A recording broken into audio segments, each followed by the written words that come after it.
Hi friends, welcome back. ഇന്ന് നമ്മൾ നല്ല അടിപൊളിയായിട്ടുള്ള വെജിറ്റബിൾ കുറുമയുടെ റെസിപ്പി ആയിട്ടാണ് വന്നിട്ടുള്ളത്.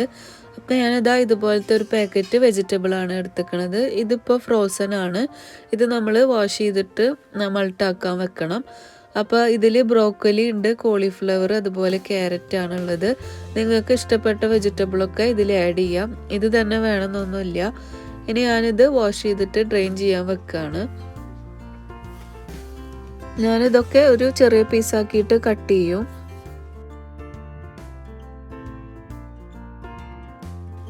ഇനി ഞാനിതാ ചൂടായ പാനിലേക്ക് 4 ടേബിൾ സ്പൂണോളം വെജിറ്റബിൾ ഓയിൽ ഒഴിക്കുന്നുണ്ട്. അപ്പോൾ ഇതാ ഓയിൽ ചൂടായി വന്നിട്ടുണ്ട്. അതിലേക്ക് ഞാൻ 2 ടേബിൾ സ്പൂണ് ഗാർലിക് ചോപ്പ് ചെയ്തതാണ് അത് ആഡ് ചെയ്ത് കൊടുക്കുക. എന്നിട്ട് ജസ്റ്റ് ഒന്ന് വഴറ്റി കൊടുക്കണം.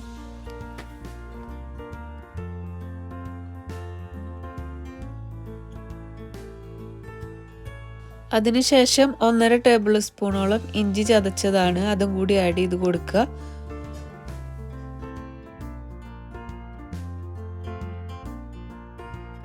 ഇനി അടുത്തതായിട്ട് 4 വലിയ പച്ചമുളകാണ്. അത് ഇതുപോലെ ചെറുതാക്കി കട്ട് ചെയ്തിട്ട് അത് ആഡ് ചെയ്യുന്നുണ്ട്. ഇപ്പോൾ അതെല്ലാം നന്നായിട്ട് വഴന്നിട്ട് നമ്മുടെ ഗാർലിക്കിൻ്റെ കളറൊക്കെ ചേഞ്ച് ആയിട്ടുണ്ട്. ഇനി ഞാൻ അതിലേക്ക് 1.5 കപ്പ് ഇതുപോലെ ഒനിയന് ചെറുതാക്കി കട്ട് ചെയ്തതാണ് അത് ആഡ് ചെയ്യുന്നുണ്ട്. 2 മീഡിയം സൈസ് ഒനിയൻ ഉണ്ടാവും. അതൊന്ന് വീണ്ടും നമ്മൾ നന്നായിട്ട് വഴറ്റി കൊടുക്കണം. ഒനിയൻ്റെ കളറെല്ലാം ചേഞ്ച് ആവുന്നത് വരെ വേണം നമ്മളിത് വഴറ്റി കൊടുക്കാൻ.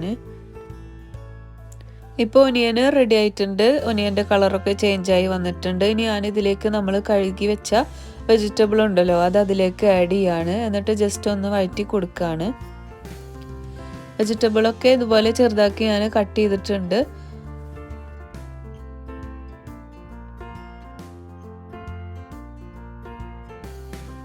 മിക്സ് ചെയ്തതിന് ശേഷം അതിലേക്ക് ആവശ്യമുള്ള ഉപ്പും കൂടി ചേർത്ത് കൊടുക്കുക. എന്നിട്ട് 4 മിനിറ്റോളം ഇതൊന്ന് മീഡിയം ഫ്ലെയിമിൽ വെക്കുക. എന്നിട്ട് ഇത് കുക്കാവുന്നത് വരെ നമുക്ക് വെയിറ്റ് ചെയ്യണം.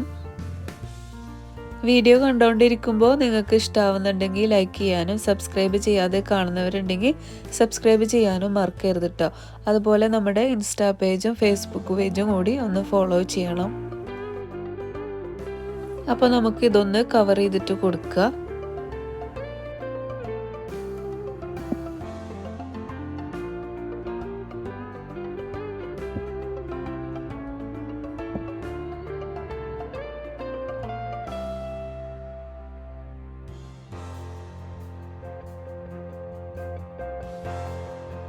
ഇനി ഞാനിതിലേക്ക് 1/2 ടേബിൾ സ്പൂണോളം കുരുമുളക് പൊടി ഫൈനായി പൊടിച്ചതാണ് അത് ആഡ് ചെയ്ത് കൊടുക്കുക. എരിവിനനുസരിച്ചിട്ട് ചേർത്ത് കൊടുത്താൽ മതി. നമ്മളിതിൽ പച്ചമുളക് ചേർത്ത കാരണം നോക്കിയിട്ട് വേണം ആഡ് ചെയ്യാൻ. പിന്നെ ഞാനിതിലേക്ക് 1 ടീസ്പൂണോളം ഗരം മസാല പൊടിച്ചതാണ് അതും കൂടി ആഡ് ചെയ്യുക. അതിനുശേഷം 1/2 ടീസ്പൂണ് ക്യുമിൻ പൗഡർ പൊടിച്ചതാണ്, നമ്മുടെ നല്ല ജീരകം വറുത്ത് പൊടിച്ചത് അത് ആഡ് ചെയ്തിട്ട് പിന്നെ ഞാനിതിലേക്ക് 3/4 ഗ്ലാസ്സോളം വെള്ളം ചേർത്ത് കൊടുക്കുന്നുണ്ട്. നേരിയ ചൂടുവെള്ളമാണ് അത് ആഡ് ചെയ്തിട്ട് നമ്മളിത് വീണ്ടും 2-3 മിനിറ്റോളം കവർ ചെയ്തിട്ട് വെയിറ്റ് ചെയ്യണം. പിന്നെ ഇതിൻ്റെ ഇൻഗ്രീഡിയൻസും മെഷർമെൻറ്റും ഒക്കെ ഞാൻ ഡിസ്ക്രിപ്ഷൻ ബോക്സിൽ കൊടുക്കാം കേട്ടോ. നിങ്ങളത് ഫോളോ ചെയ്താൽ മതി. അപ്പോൾ അതവിടെ റെഡി ആവട്ടെ. ഇനി ഞാനിതിലേക്ക് 1.5 കപ്പ് തേങ്ങ ചിരവിയതും അതുപോലെ 10-12 കാഷ്യൂനട്ടും കൂടിയിട്ട് ആഡ് ചെയ്യുന്നുണ്ട്. ഇത് കുറച്ച് വെള്ളം ചേർത്തിട്ട് നല്ല തിക്ക് പേസ്റ്റ് ആക്കിയിട്ട് നമ്മൾ അരച്ചെടുക്കണം. ഇപ്പോൾ നമ്മുടെ വെജിറ്റബിളൊക്കെ നല്ല മസാല ഒക്കെ പിടിച്ചിട്ട് കുക്കായി വന്നിട്ടുണ്ട്.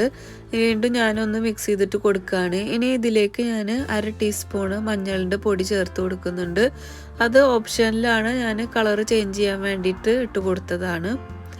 അപ്പോൾ 1/2 ടീസ്പൂണ് മഞ്ഞൾപ്പൊടി ചേർത്തിട്ട് വീണ്ടും നമ്മൾ നന്നായിട്ടൊന്ന് മിക്സ് ചെയ്തിട്ട് കൊടുക്കുക. നിങ്ങളുടെ കുറുമക്ക് വൈറ്റ് കളർ വേണമെന്നുണ്ടെങ്കിൽ മഞ്ഞൾപ്പൊടി അവോയ്ഡ് ചെയ്യാം കേട്ടോ. അപ്പോൾ ഞാനിതാ വീണ്ടും മിക്സ് ചെയ്തിട്ട് കൊടുക്കുകയാണ്. ഇനി ഞാനിതിലേക്ക് നമ്മൾ അരച്ച് വെച്ച തേങ്ങയുടെ പേസ്റ്റ് ഉണ്ടല്ലോ അത് അതിലേക്ക് ആഡ് ചെയ്യാണ്. എന്നിട്ട് ജസ്റ്റ് ഒന്ന് മിക്സ് ചെയ്തിട്ട് കൊടുക്കുക.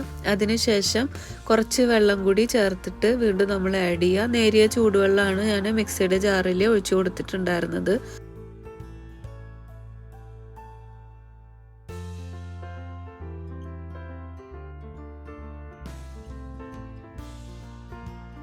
അപ്പോൾ വെള്ളം ഒഴിച്ചു കൊടുക്കുമ്പോൾ നോക്കിയിട്ട് വേണം ഒഴിക്കാൻ. നല്ല ലൂസാവാനും പാടില്ല, അതുപോലെ അത്യാവശ്യം തിക്കും വേണം. ഈ സമയത്ത് നമ്മൾ ഉപ്പും എരിവൊക്കെ കറക്റ്റ് ആണോ എന്ന് നോക്കുക. ഉപ്പ് ടേസ്റ്റ് ചെയ്തപ്പോൾ കുറവായിരുന്നു, അപ്പോൾ ഞാൻ ഉപ്പ് ചേർത്ത് കൊടുത്തിട്ടുണ്ട്. ഇനി നമുക്കിതിലേക്ക് ഫൈനലായിട്ട് കുറച്ച് ഗരം മസാല പൊടിച്ചതും കൂടി ചേർത്ത് കൊടുക്കണം. അതുപോലെ കുറച്ച് മല്ലിയിലയും കൂടിയിട്ട് ആഡ് ചെയ്ത് കൊടുക്കുക. പിന്നെ ഞാൻ ഇതിലേക്ക് കുറച്ച് ഷുഗറും കൂടി ആഡ് ചെയ്യുന്നുണ്ട്. അത് ഓപ്ഷനിലാണ്, നിങ്ങൾക്ക് ഇഷ്ടമുണ്ടെങ്കിൽ ചേർത്താൽ മതി. അത് ചേർത്ത് കൊടുക്കുമ്പോൾ നല്ലൊരു ടേസ്റ്റാണ് കേട്ടോ നമ്മുടെ കറിക്ക്. എന്നിട്ട് വീണ്ടും നന്നായിട്ട് മിക്സ് ചെയ്ത് കൊടുക്കുക. ഇപ്പം നമ്മുടെ ടേസ്റ്റി ആയിട്ടുള്ള വെജിറ്റബിൾ കുറുമ റെഡി ആയിട്ടുണ്ട്. തീർച്ചയായിട്ടും എല്ലാവരും ഇതൊന്ന് ട്രൈ ചെയ്ത് നോക്കണം. വെജിറ്റബിളൊക്കെ ഓരോരുത്തരുടെ ഇഷ്ടമാണ്. ഇത് നമുക്ക് പൊറോട്ടയുടെ കൂടെ ചപ്പാത്തി, വെള്ളപ്പം, അതുപോലെ ഗീ റൈസിൻ്റെ ഒക്കെ കൂടെ കഴിക്കാൻ പറ്റിയ നല്ല ടേസ്റ്റി ആയിട്ടുള്ള ഒരു വെജിറ്റബിൾ കുറുമയാണ്. അപ്പോൾ ഇതാ ഇന്നത്തെ വീഡിയോ ഇതാണ്. എൻ്റെ വീഡിയോ ഇഷ്ടമായാൽ എന്നും പറയുന്ന പോലെ ലൈക്ക് ചെയ്യാനും പുതുതായി കാണുന്നവരുണ്ടെങ്കിൽ സബ്സ്ക്രൈബ് ചെയ്യാനും മറക്കരുത്. അതുപോലെ നിങ്ങൾ കമൻറ്റ് എഴുതണം. അപ്പോൾ അടുത്ത വീഡിയോയിൽ കാണാം. എല്ലാവർക്കും താങ്ക് യു. ബൈ.